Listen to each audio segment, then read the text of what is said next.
Hello, my name is Soundjip. Welcome to the second part on how to produce ambient music. Today we're talking about melody. We're going to go into things like note length, melody complexity, and instruments to be used for melody, and an interesting one, reverb, today. So that should be quite useful, and I hope that you enjoy this one. So the first one that I'm going to talk about today is the melody complexity. So for ambient music, your melody can be complex if you want it to be, but I generally recommend it being simple, because ambient music isn't really, in my opinion, you don't need to create the most complex, amazing symphony to have a good piece of ambient music. It's about creating a vibe and a feeling rather than something which is incredibly good melodically and gets into the viewer's head. You want the vibe to be in the viewer's head, not the melody. I'm going to show you an example of that just now. So here is the melody that I've created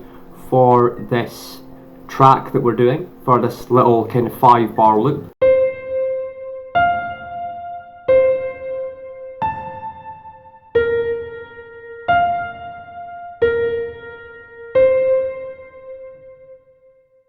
So as you can see, very simple, about 4 or 5 notes are in that roughly. And I'm now going to show you how to play it on a keyboard.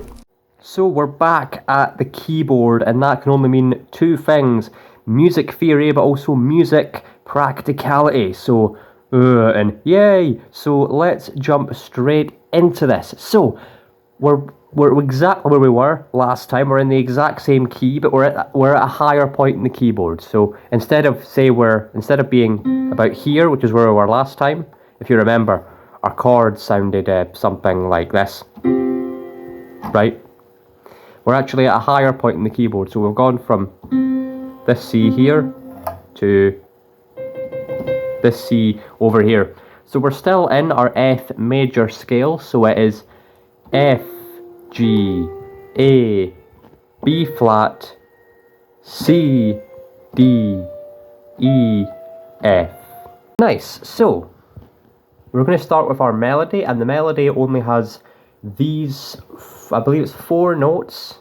Let me count this out. So we start on C, we then go to F, back to C, we go to this A over here, then B flat, then F, B flat again, and then back to C. So let me just repeat that again. We'll do it a bit faster. C, F, C, A, B flat, F, B flat, C. So nice, that's about 4 notes, I think. So in rhythm, we're using they're called half notes. The last half of a measure in 4/4, sorry. So 1 bar of music sounds like 1, 2, 3, 4. So a half note will last this amount. 1, 2, 3, 4. 1, 2, 3, 4, right? So our melody sounds like this with rhythm applied. 1, 2, 3, 4. 1, 2, 3, 4. 1, 2, 3, 4. 1, 2, 3, 4. Do that again. 1, 2, 3, 4. Oh, jeez. So I'll do that again. 1, 2, 3, 4. 1, 2, 3, 4. 1, 2, 3, 4. 1, 2, 3, 4.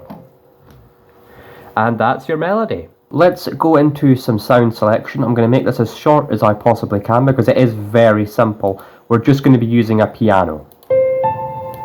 Sounds like that. The exact same piano that we're using in the sort of, when we go to the keyboard sections. So the piano that I'm using is called Pianissimo, and it is an Acoustica plugin. It's free. You get it with Mixcraft, but you can get it with any DAW. I'll put a link in the description to download this piano. In my opinion, it sounds very good, and that's what we're using today. So now that we've got our melody, we've got our instrument picked for the melody, and we have the general vibe that we want to do for the melody, and we've done things like note length and melody complexity and stuff like that. We're now going to talk about reverb and how, in my opinion, reverb is best used on a melody and just in ambient music in general. This is just my opinion, remember, but I hope it works for you if you enjoy it. But either way, I'm teaching you a useful skill, which is a thing called sending and busing. So in music production, sending just means putting one effect on one track in your DAW, so something like Ableton, for example, putting one effect on one track, but being able to sort of send out the signal, so to send out the effect from that track and put it onto any track that you want, so you only have one reverb in your session rather than say 6 or 7. If you have reverb on 6 or 7 tracks, you now only have one reverb which is being sent to 6 or 7 tracks.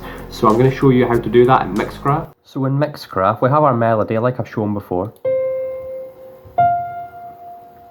Right?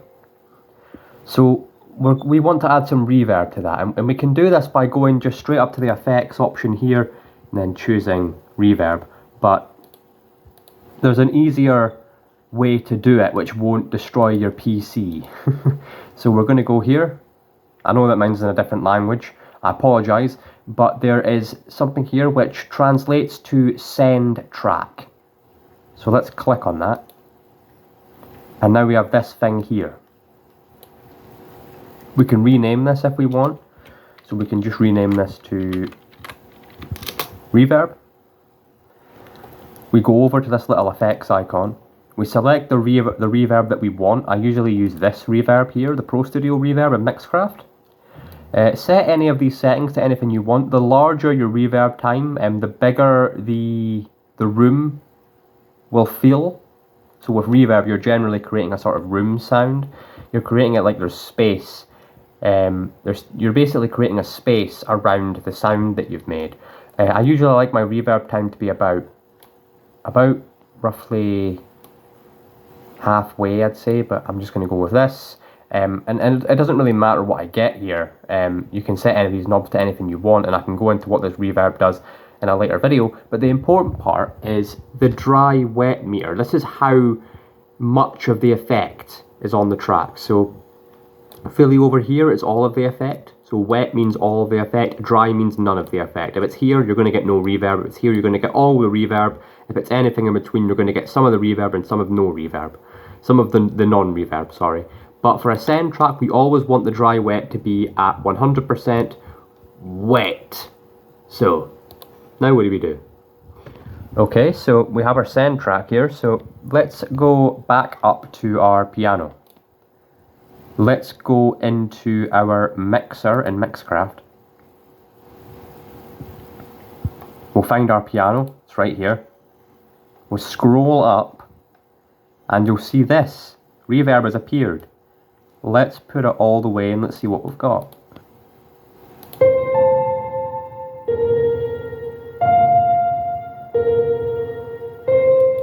That's a bit intense for me, so how about we bring it down just a little bit? Still a bit intense. Let's go here. Let's see how this sounds.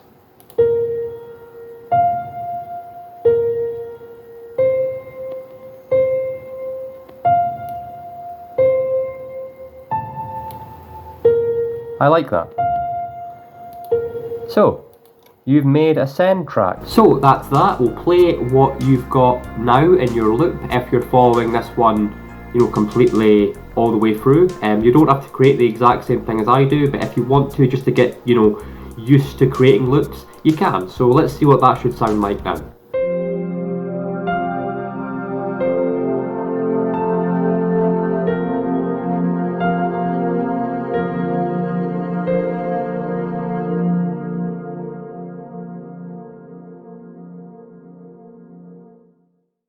Awesome stuff.